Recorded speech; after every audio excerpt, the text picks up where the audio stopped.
station staff, management, and advertisers.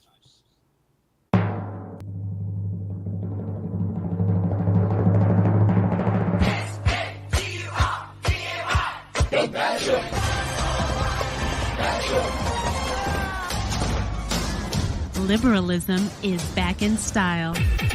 Welcome to the evolution. What if you knew Fox News was just lying to you? How could you watch when you know?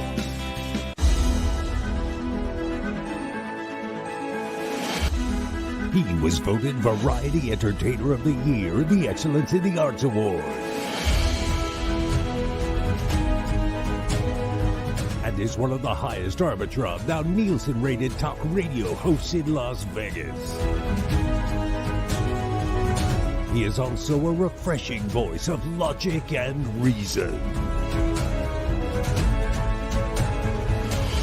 Live from the entertainment capital of the world, Doug Basham. And good morning, my fellow wokes and Republican jokes. Thanks for joining me today.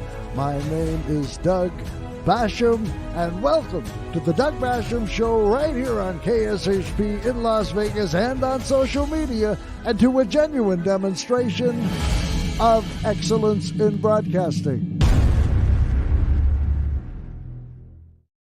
Hey everybody, great to see you all again. I am Doug Basham, card-carrying member in good standing of the Enemy Within Brigade, also known as one radical leftist lunatic who needs to be handled by the American military, and now just might be. And to reiterate my sentiment from yesterday, as much as it pains me to admit it, Donald Trump was right. He spent the last 4 years telling America how shitty it was, and on Tuesday night, America proved him right. So welcome to day 2 of Mourning in America. Mourning spelled with a U, of course. As true patriots who truly love this country grieve the loss of the great American experiment in self-governance and democracy. My website is DougBasham.com, last name spelled B as in Bob, A-S-H-A-M as in mayhem. DougBasham.com, my email, Doug@DougBasham.com. That said, I extend a still pissed off and still thoroughly disgusted welcome to those of you listening on KSHP, AM 1400 and 107.1 FM on your radio dial here in Las Vegas. We're also broadcasting on YouTube, Facebook, Twitch, TikTok, and of course, Twitter/X. Actually, we're not broadcasting on TikTok today. I got kicked off on Monday, and I'm not going to be back or allowed back on until this coming Monday. Now, if you go to my website, again, DougBasham.com, you will discover it's all of one page. At the top, you'll find the show's logo. Underneath, 10 links, most to my social media sites, also one to contact me via email.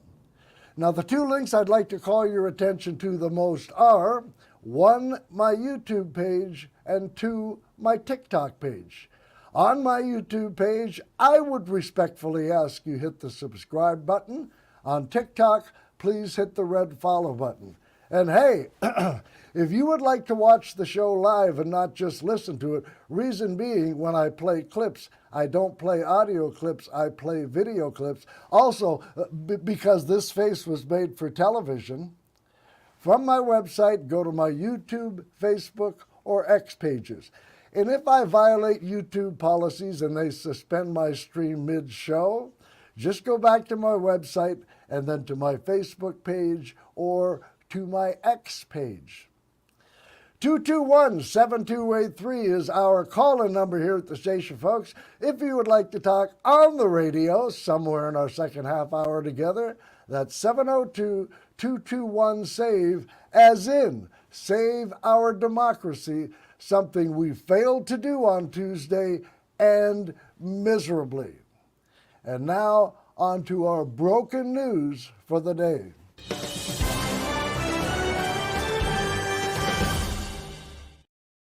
As I said yesterday, the professional pundits and alleged experts began pontificating on all the reasons Democrats lost on Tuesday. Democrats needed to do this. Democrats needed to do that. They didn't do this. They didn't do that. Kamala should have done this. She should have done that. And some of them made some great points. But longtime listeners to this show must recall something I said last year on this station and the year before that on another station. What is the point of Democrats doing anything if, number one, no matter what you do, you have what I have accurately called a gigantic conservative, corporate-controlled, right-wing propaganda, fascist hate media industrial complex that exists only to lie about your achievements and portray everything you do as being indicative of how much you hate America and are trying to destroy it. That's number one.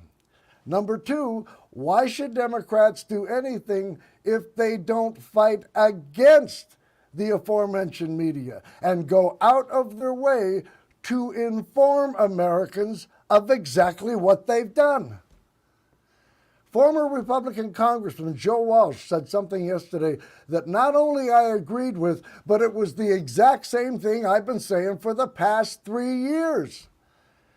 In his remarks, Walsh said he placed 95% of the blame for Harris's defeat on Joe Biden because of his messaging. Bingo! I have said repeatedly, the presidency of the United States is the largest bullhorn and biggest bully pulpit in the world. And Joe Biden has absolutely failed, and miserably, to utilize it. After his speech in September last year at the Tempe Center for the Arts in Arizona in honor of the late John McCain, I complimented Biden profusely on that speech and then said, Joe, you need to give that speech to the American people, not to just a select crowd at a university. Biden's speech at that event was spectacular, and he highlighted the clear and present danger and existential threat the orange trader poses to this country. And nobody heard it. Those who listened to this show heard it because I played it. But my reach is puny, paltry, and far beneath what a show of this caliber warrants. And I said at the time, Joe, you need to give this exact same speech in prime time. You don't need to change a word of it. It's perfect just the way it is. And deliver it from the Oval Office, a primetime speech to the nation when all the major networks would carry it. And of course, he didn't. Biden's record on job creation has been extraordinary. If Trump had created a fraction of those jobs, he would have been in front of the cameras and microphones every single day, crowing about how wonderful he was, when he wasn't. And that's something I couldn't understand Barack Obama omitting from his Harris stump speech. Trump has always bragged that he created the greatest economy in our nation's history. Truth is, in Trump's first 3 years in office, before COVID, 1.5 million fewer jobs were created than in Barack Obama's last 3 years. Now, Obama had no problem chastising Trump for taking credit for his economy, but why he decided to leave out the job creation comparison, I have no clue. And maybe that wouldn't have made any difference at all. It doesn't seem like much did. Donald Trump used the aforementioned bully pulpit to lie to the American people on a daily basis. Joe Biden hasn't used it to tell the American people the truth. The number of times the stock market has reached new highs. How many times have Biden gone before the cameras and mics and crowed about it? None. And of course, some will make the argument he was too busy presidenting and accomplishing things. Fair enough. But if the American people don't know what you have accomplished, to them, you haven't accomplished anything. And they then turn around and vote for someone who didn't accomplish anything of note or value, who simply said he was the great accomplisher. According to The Economist, our economy is now the envy of the world. Unemployment is low, wages are higher, and yet some are saying Kamala Harris's poor showing in some counties and states is because of Joe Biden's and, of course, Kamala Harris's economy. So how do you explain this anomaly? Simple. First, Biden's silence. Second, today's right-wing propaganda fascist hate media. They spent 4 years telling anyone who would listen to them, and there are millions upon millions who do, that the Biden economy was terrible, which it was in the beginning. But as it improved and continued to improve, the aforementioned media escalated their attacks and said it was even worse. And once again, Joe Biden ignored his bullhorn and bully pulpit. Another criticism is that Biden should have withdrawn from the race earlier. I can't disagree, but if he still didn't boast about his accomplishments, what would have changed? My guess? Nothing. Some attributed Harris's loss to her choice of Tim Walz to be her running mate. Should have been Josh Shapiro. Bitch, please. I would argue Tim Walz was the most likable candidate in this race. Second, Harris lost all the battleground states. I doubt Walz was a factor in those losses. Yesterday, one thing really stood out to me because I saw the same thing 5 times in 5 different circumstances. First, journalist Yamiche Alcindor was interviewed on location where Kamala Harris would be delivering her concession speech. Well, in talking to officials, the vice president feels a couple of different things, and her team feels a couple of different things, which is, one, they want the speech to really hammer home and underscore the idea that she believes in the peaceful transfer of power.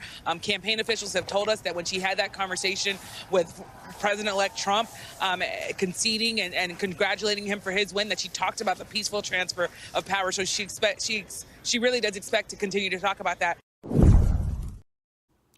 Next time I saw this was in the form of a statement from former President Barack Obama. Quote, "This is obviously not the outcome we had hoped for, given our profound disagreements with the Republican ticket on a whole host of issues. But living in a democracy is about recognizing that our point of view won't always win out and being willing to accept the peaceful transfer of power." End quote. Next time I saw this was in the form of a tweet from Liz Cheney. But before we get to that, I want you to hear what she said prior to this election. And he won't leave office. I mean, just think about, we know he tried once not to leave office. And he will have no incentive to guarantee a peaceful transfer of power and to leave office if he's elected again. So, and I certainly have policy disagreements with the Biden administration.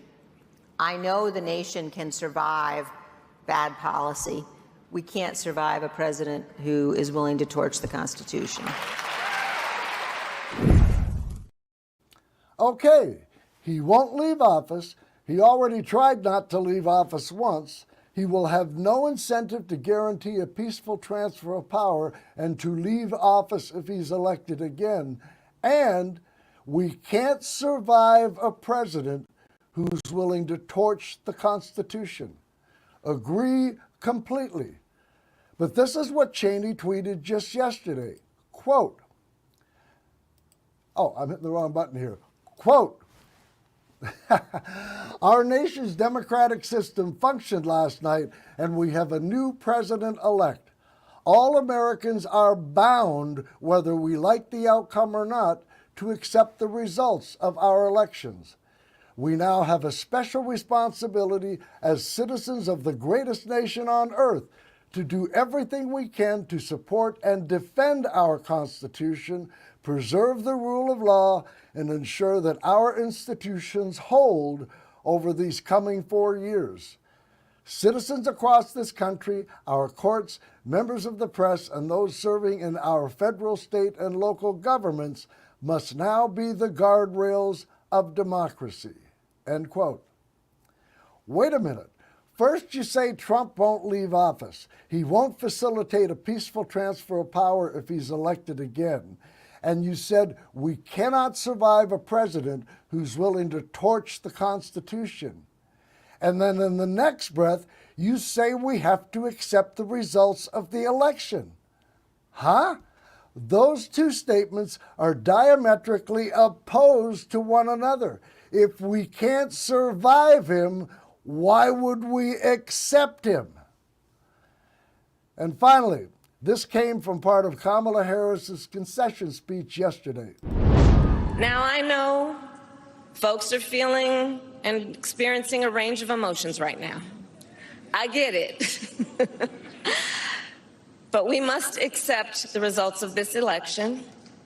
Earlier today, I spoke with President-elect Trump and congratulated him on his victory. I also told him that we will help him and his team with their transition, and that we will engage in a peaceful transfer of power. A fundamental principle of American democracy is that when we lose an election, we accept the results. That principle, as much as any other, distinguishes democracy from monarchy or tyranny. And anyone who seeks the public trust must honor it. Okay, those are the 4 different instances I heard just yesterday. Then I wake up this morning, fire up my computers, and what was one of the leading stories? Joe Biden addressing the American people for the first time since the election travesty Tuesday night. Here's what he said. I know for some people, it's a time for victory, to state the obvious. For others, it's a time of loss. Campaigns are contests of competing visions. The country chooses one or the other. We accept the choice the country made. I've said many times, you can't love your country only when you win. You can't love your neighbor only when you agree. Something I hope we can do, no matter who you voted for, is see each other not as adversaries, but as fellow Americans. Bring down the temperature. Yeah, that's going to happen, Joe. I'm sorry. I mean, I know Joe means well, but on what planet is he living? You see each other as fellow Americans and not as adversaries. The guy who just won the election said that those who disagree with him are the enemy within and should be handled by the military. He divides the country into 2 segments, those he calls real Americans, those who bend the knee to him, their dear cult leader, and anyone else as scum. And he has said so on multiple occasions. They are absolute garbage, the most corrupt, horrible people. These are horrible people. These are sick people. We're up against very bad, evil people. It's an evil force. And the radical left thugs that live like vermin within the confines of our country. It's the people that surround her. They're scum. All the scum that we have to deal with that hate our country. And you can't be president if you hate the American people. And there's a lot of hatred. I'm out of words. That edition of Pot Meat Kettle brought to you by the candidate who has framed the final days of his campaign for president around the idea that there's an enemy within in this country and he'll use the military to get them. Yeah. As for Joe's advice to turn down the temperature, yeah, that's going to happen, Joe.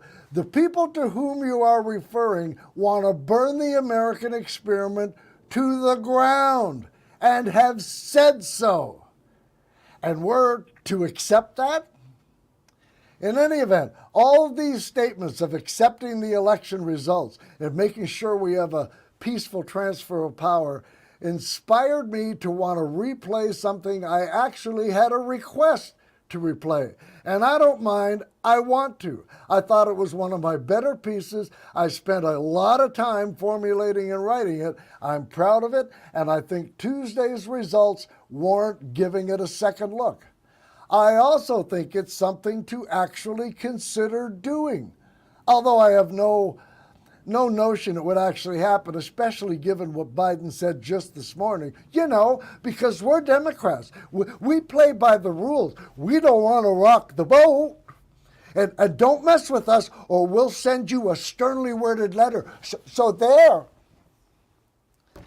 And I first played this a week ago Tuesday, a full week before the election, when many of us thought Kamala Harris was coasting to victory. Given the results of Tuesday's election, I think now might be a perfect time to replay it. Here it is. As I said, I have a new question and theory for you today, which I think you will find provocative, controversial, and maybe even upsetting. What it is designed to do, however, is to make you think and to question. And my new question emanates from something I heard MSNBC's Chris Hayes say back almost a couple months ago.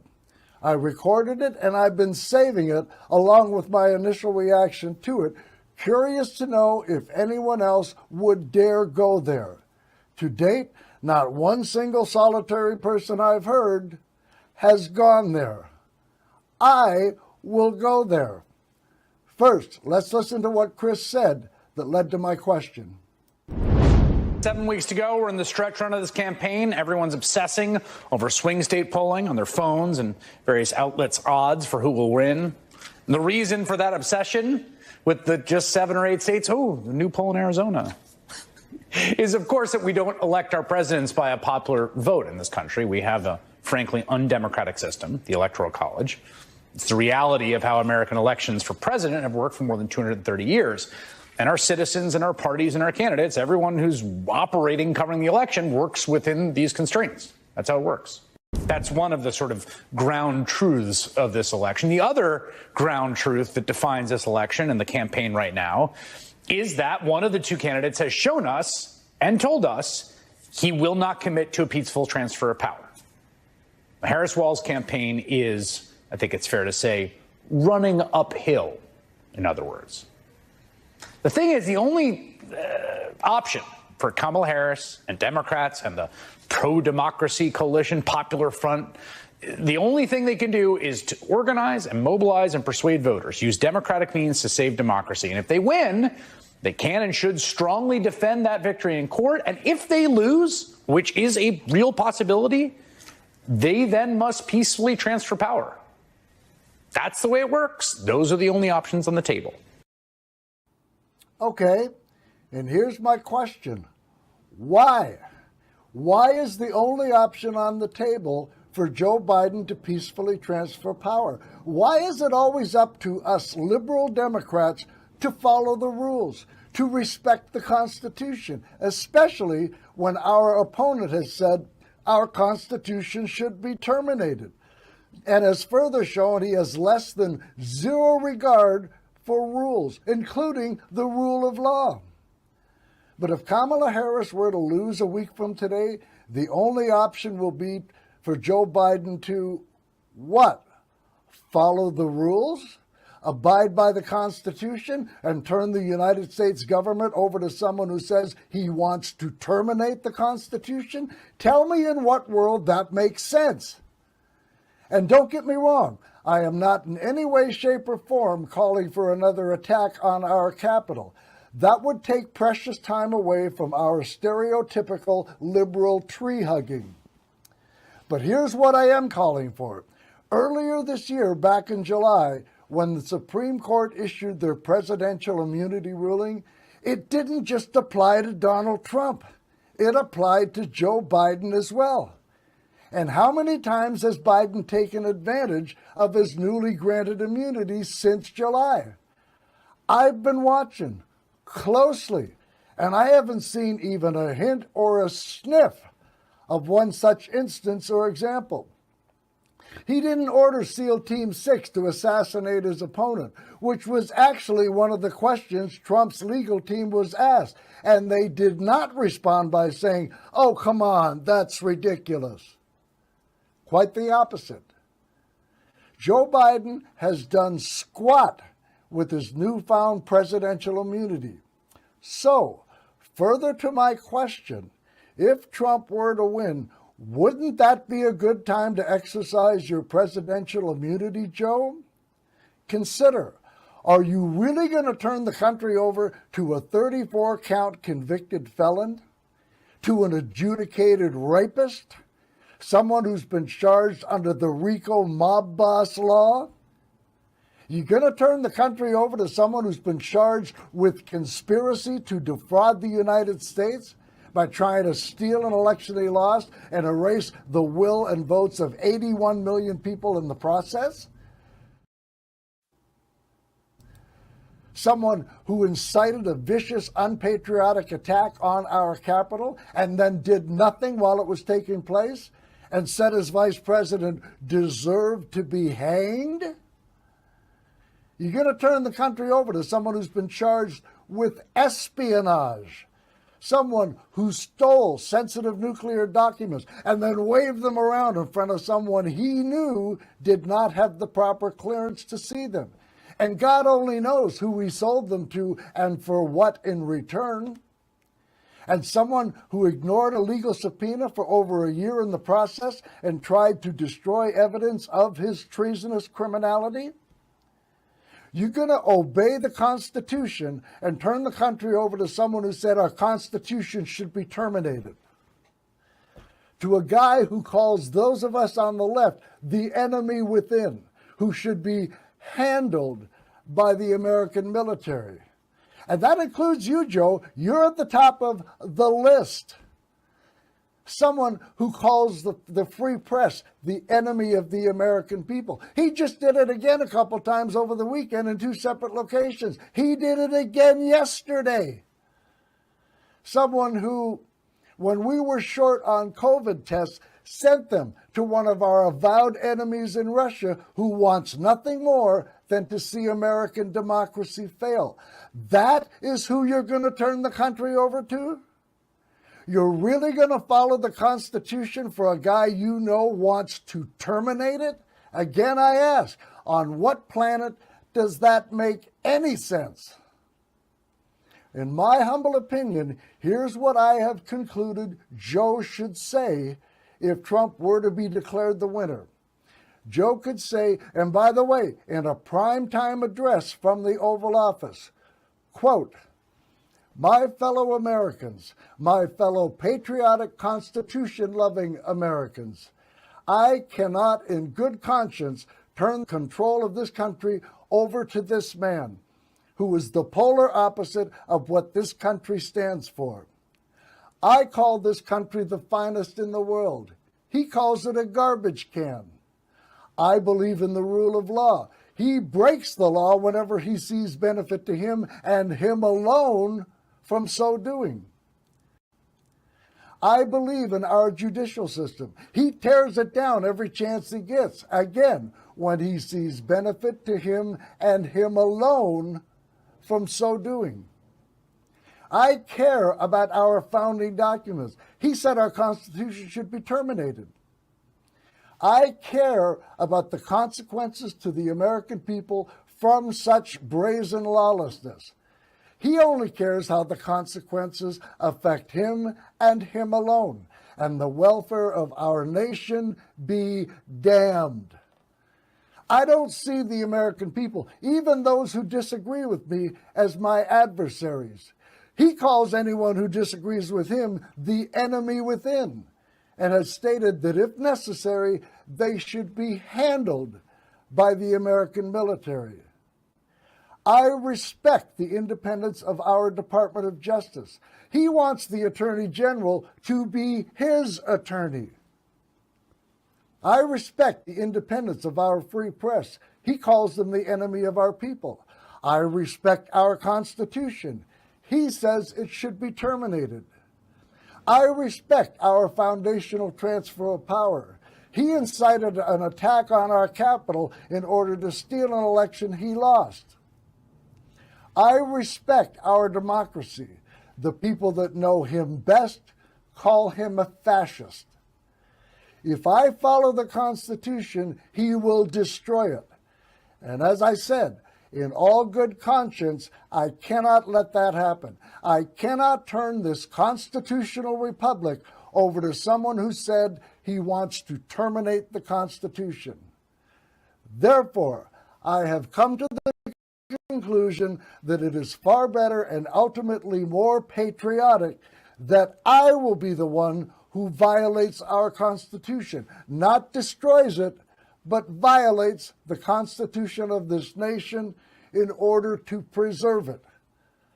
Of the two aberrations, I believe that a violation is the lesser of two evils when the alternative is its total destruction. Therefore, I am hereby invoking my presidential immunity in order to preserve this nation's democracy. Donald Trump will not become this nation's next president. I hereby also revoke the terms of his bail, make that bails, and further order the military police to take Donald Trump into custody, whereby he can finally stand trial for the myriad crimes he has committed against this country with which he has already been charged. Thank you.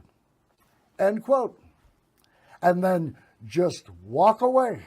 Don't take any questions. Whatever you do, don't head back to the dais after a reporter inevitably asks you a question. Just walk away. Retire to whichever room with the TV you prefer and watch Trump and MAGA heads literally explode. And watch and listen as A, the rest of the free world stands up and applauds, and B, as the world's dictators recoil in horror. And again, I dread the prospect of this patently unfit criminal traitor winning this election. I hope Kamala Harris wins easily and makes everything I just said redundant. I will happily swallow it all back, whole, without even chewing.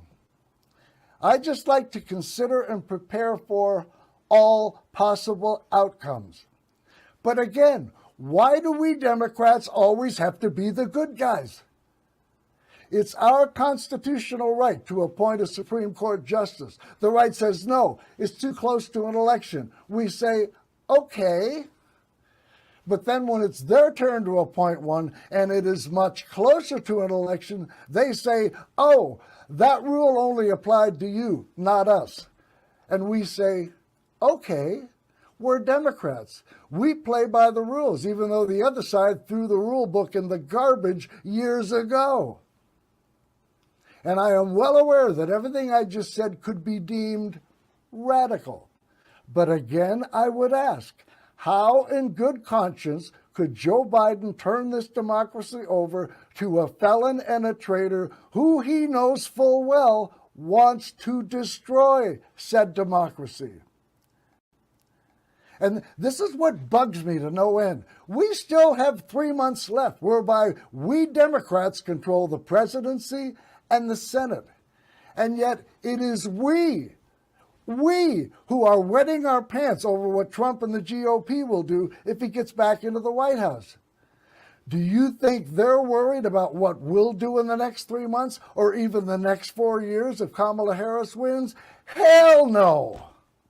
Well, I say we give them something to worry about. We let them know that liberal does not equate with patsy. We let them know that liberals can show up to a gunfight with something other than a spoon. Like, I don't know, maybe an M1 Abrams tank and a stealth bomber armed with nukes. I say we slap these bastards so hard, even Google won't be able to find them. Send them reeling back on their heels, so to speak. Let them know that we have finally digested and then rejected the old phrase, nice guys finish last, except when it comes to sex. You guys think you're the only ones who don't have to play by the rules? Here, hold our beer. And when any Republican legislator asks any Democrat about Biden's pronouncement, they should all just shrug their shoulders and say, presidential immunity, bitches. You had multiple chances to stop him, including 2 impeachments, but you chose to leave your balls at home in your wife's panty drawer and then just walk away. So anyway, that's my piece, my theory, and my question. And to date, I have not seen or heard anyone even hint at anything even close to that. And I hope that's one of the primary reasons you watch and listen to this show, because you will hear things here that you will not hear anywhere else. And so, if Trump wins, what should Joe Biden do? I just told you what I think he should do. And again, while it might sound radical, I swear I am not being hyperbolic. I emphatically believe and meant every single word, every syllable I just spoke. Any comments you have on that are welcome. You can call the show in our second half hour, which we're into now, or you can email me at doug@dougbasham.com.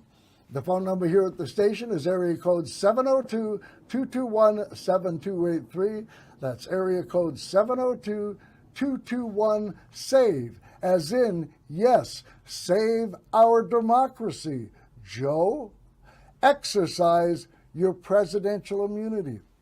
And by the way, I think Biden should start teasing that now, today, and especially after the election if Trump is successful in stealing it. And yes, any victory that is built upon a campaign of heinous lies, not to mention bigotry, hatred, and racism, is a theft.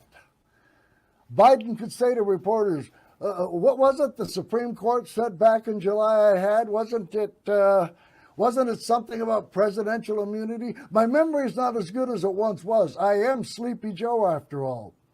But yes, I am recalling, it's coming back to me now, that it was indeed about presidential immunity. So I'll tell you, I'm real excited to start using that new power for once. And that's it. And when reporters invariably ask, what are you talking about, Mr. President? He could wink at them, put on his beloved aviators, and say, stand back and stand by.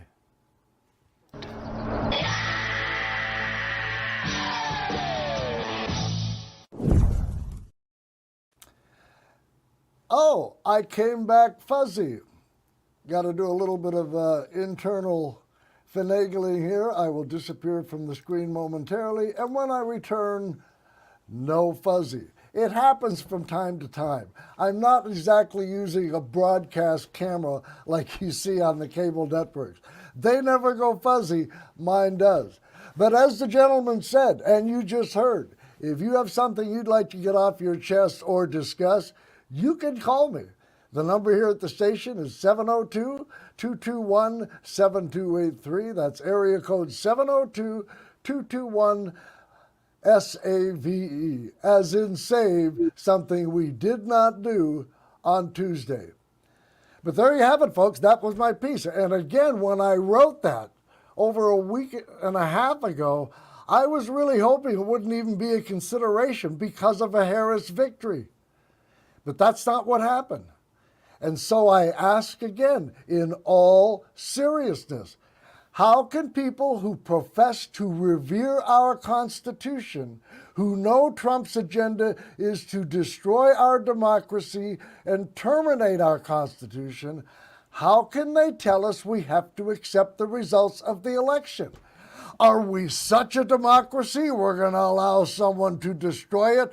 To what? Prove a point? The only point I can see that proving in is how stupid we are. 221-7283 is our caller number. Let's head to the phones, and we'll start with Don. You're first up. Thanks for calling. Hey, Doug. How are you today? Good. How are you, sir? Oh, looking pretty good. You know, the Democrats do need to stand down at this point, because the experiment with fundamentally transforming America is over now after 16 years. The 8 years of Obama and the 9 years of attacking Trump, it's over. So just accept it. So you're saying, did you hang up? Oh, come on. Great conversation, Don. Well, I guess I'll speak to you in absentia. The experiment to transform America is over. Just deal with it. Really? See, if you had stayed on the phone, I would have asked you, do you revere and respect our Constitution? And you probably would have said, yes. To which I would have then said, then how can you justify supporting a guy who said he wants to terminate the Constitution, who calls people who disagree with him the enemy within, who need to be handled by the military? But see, I don't know if Don's intellectual capacity allows him to go that deep or nuanced.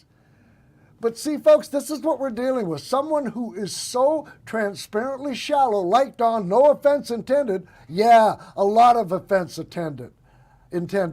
Who says, hey, the experiment's over, just deal with it. What, and put on my jack boots, Don? I don't get it, folks. And here's something I suspect, and I've been thinking about this. These people that voted for Donald Trump because the groceries cost too much, I'm not convinced they are completely aware of everything they signed on to. I don't necessarily, like Don, I don't think their intellectual or mental capacity goes deep enough that they know everything else that comes with Donald Trump. And they may not get cheaper groceries either.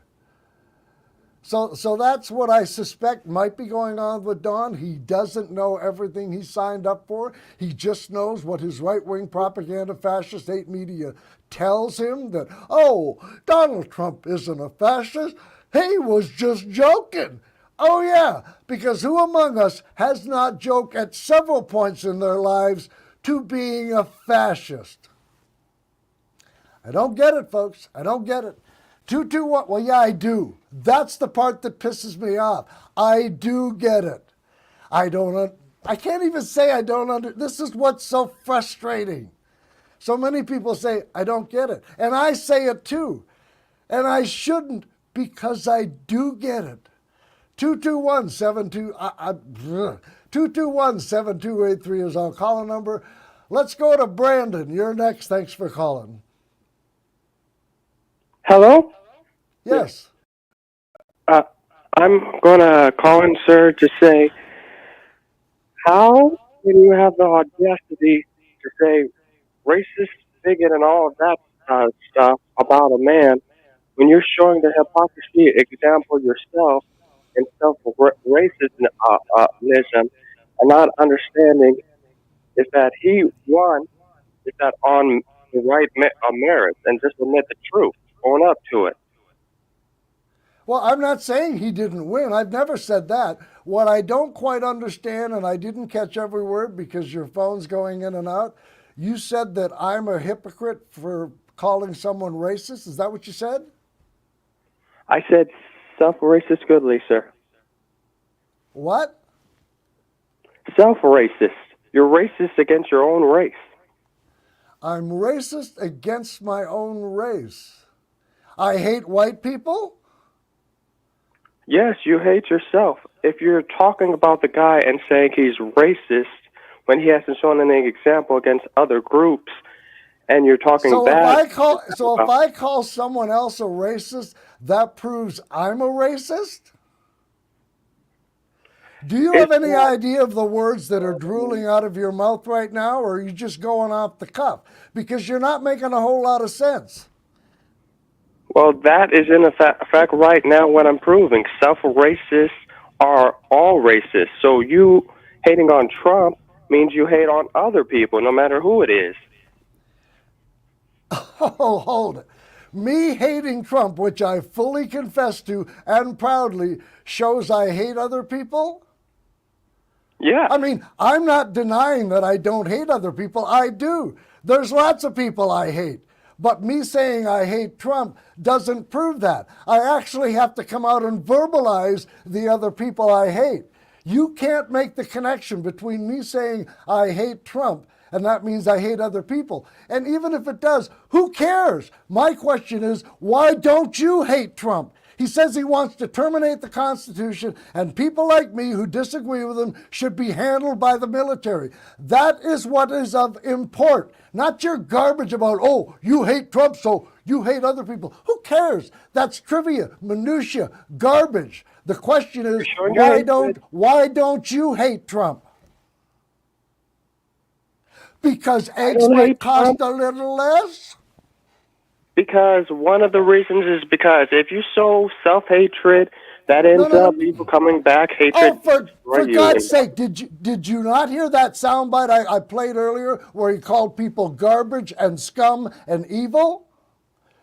So you're worried about me spreading, you're worried, hold on. You're worried about me spreading hatred when that's all Trump does on a daily, hourly, and minutely basis?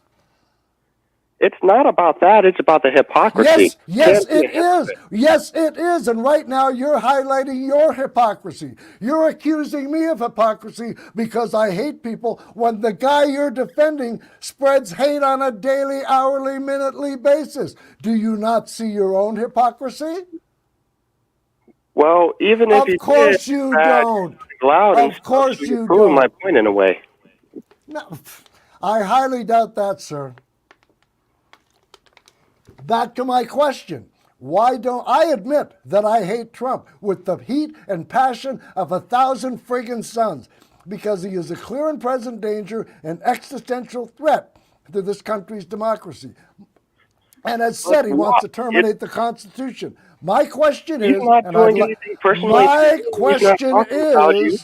my question is, and I'd like an answer, why don't you hate Trump?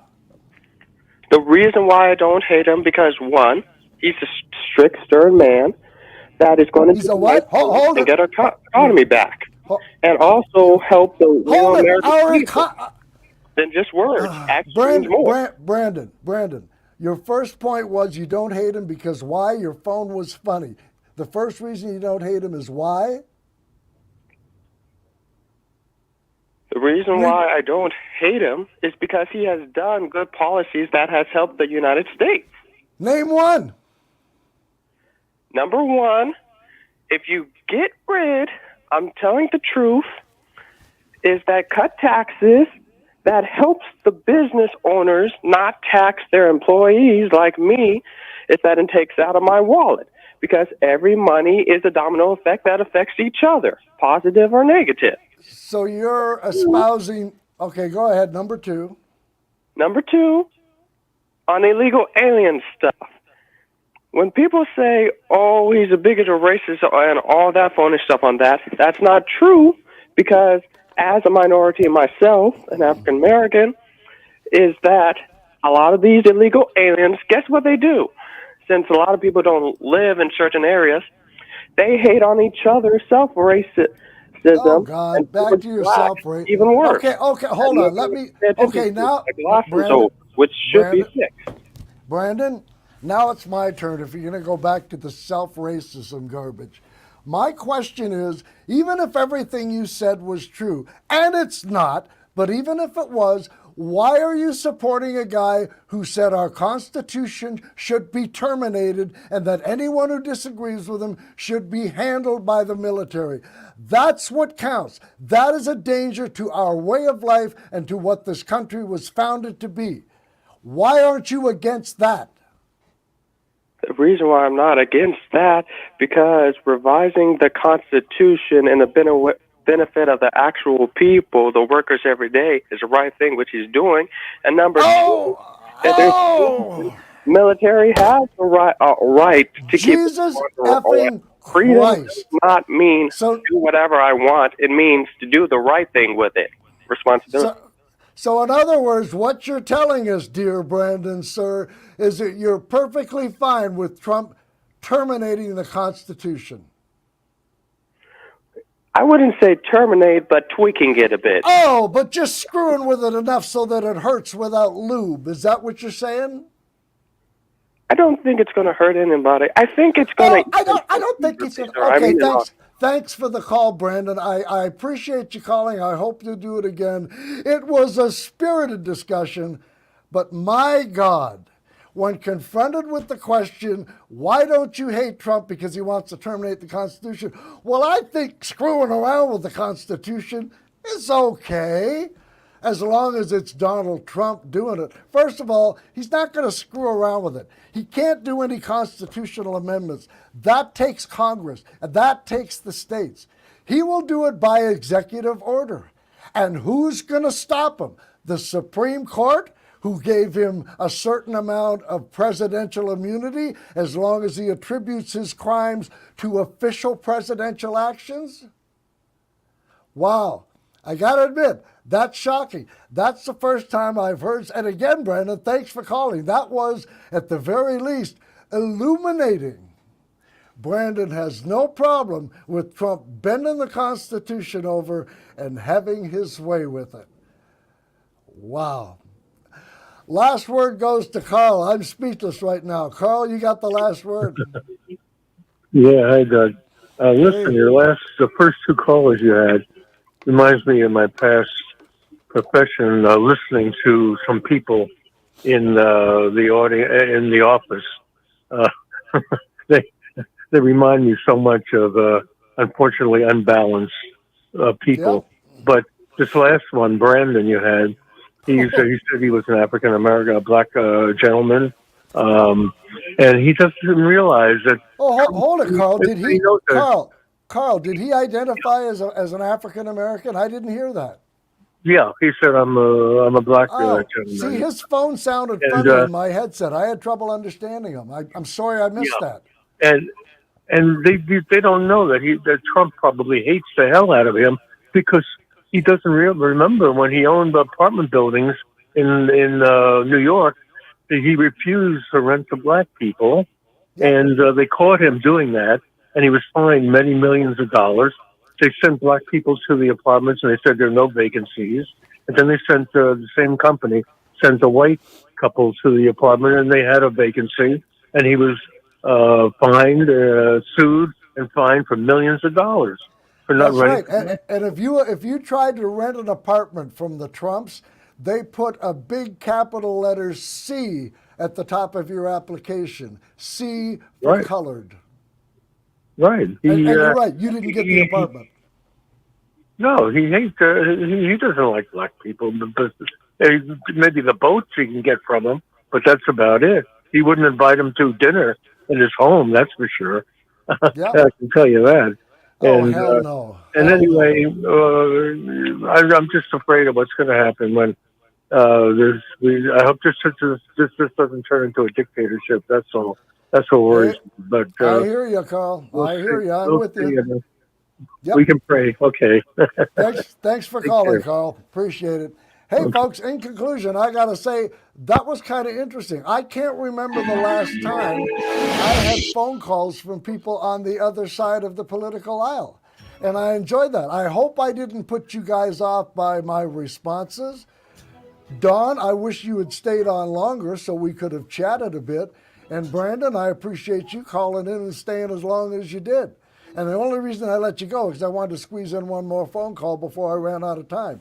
But yeah, let's do it again. That was, I don't want to say fun because it was frustrating. The responses, hey, the choice has been made. The democracy's over. Deal with it. And then Brandon saying, I don't mind if Trump screws with the Constitution. Anyhow, folks, it has been a slice. I appreciate you listening. I appreciate you watching. And I truly appreciate you calling in. We will do this all over again tomorrow, hopefully with you. Until then, take care.